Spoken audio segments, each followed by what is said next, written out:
इस परचम के साए तले हम एक हैं, हम एक हैं। सांझी अपनी खुशियां मगर गम एक नहीं है।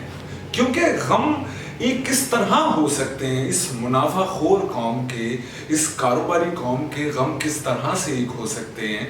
कोरोना वायरस की अगर बात मैं करूं तो जब कोरोना वायरस नया नया आया, फेस मास्क गायब हो गए।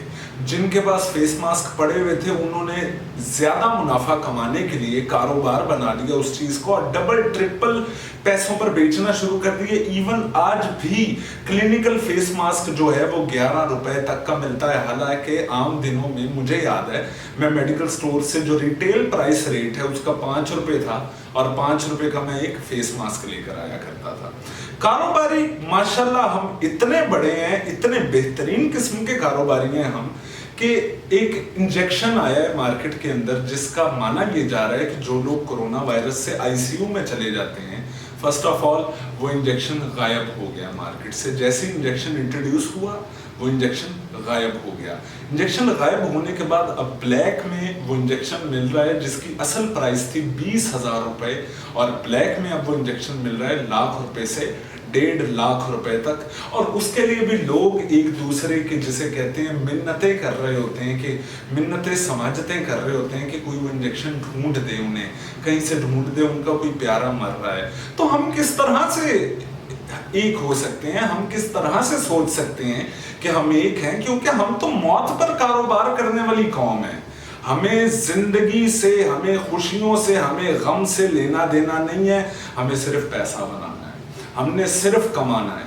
और न जाने हम लोग सोचते नहीं हैं, हम लोग समझते नहीं हैं। एक दिन के अंदर, आम दिनों के अंदर भी, कोरोना वायरस की सिर्फ बात नहीं करूंगा, आम दिनों के अंदर भी अगर कभी इत्तफाक हुआ वो जनाजा पढ़ने का, अगर कभी इत्तफाक हुआ वो कब्रिस्तान जाने का, अपने हाथों से एक सफेद कलर के जिसको कफन कहते हैं उसके अंदर आप दफना कर आते हैं और देखते भी हैं कि उस कफन की कोई जेब नहीं होती, मगर हमें समझ नहीं आती क्योंकि हमने कारोबार करना है, हमने मजबूरियों का फायदा उठाना है। इसी की एक और मिसाल मैं आप लोगों को दिए जाता हूं कि मजबूरियों का फायदा कहां से उठाया जाता है। अगर कभी अस्पताल जाएं, आमतौर पर आजकल तो आप उबर रिक्शा या करीम रिक्शा यूज करते हैं।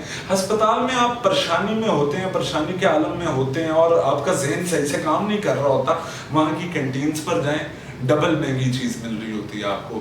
एक 10 रुपए का लेस का पैकेट वहां पर 20 का मिल रहा होता है, एक बिस्किट का पैकेट वहां पर 50-50 रुपए का मिल रहा होता है।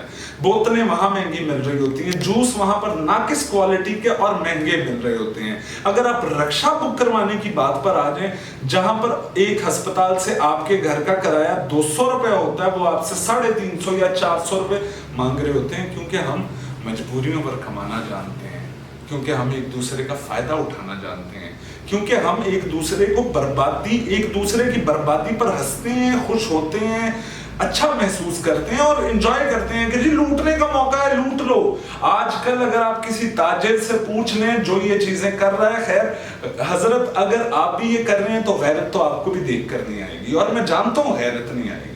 ठीक है, मैं चाहे जितने मर्जी रिवायती अल्फाज बोल लूं कि अल्लाह को जान देनी है, मैं चाहे जो मर्जी कर लूं, लेकिन हम लोग गैरत खाने वाले नहीं हैं। इसलिए बात इतनी सी है कि हम कहां से एक हैं और किस परचम के साए तले हम परचम की बात करते हैं। यार पाकिस्तानी होने का इजहार करें, मुसलमान होने का इजहार करें।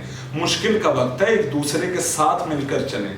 लेकिन मेरे से पहले कितने आए जो इस तरह की बातों पर पीटते रहे, समझाते रहे, बोलते रहे। अब मैं भी कोशिश कर रहा हूँ बोलने की, उम्मीद है किसी को समझ आ जाए। बात सुनने का बहुत शुक्रिया, जज़ाकल्लाह, खुश रहें।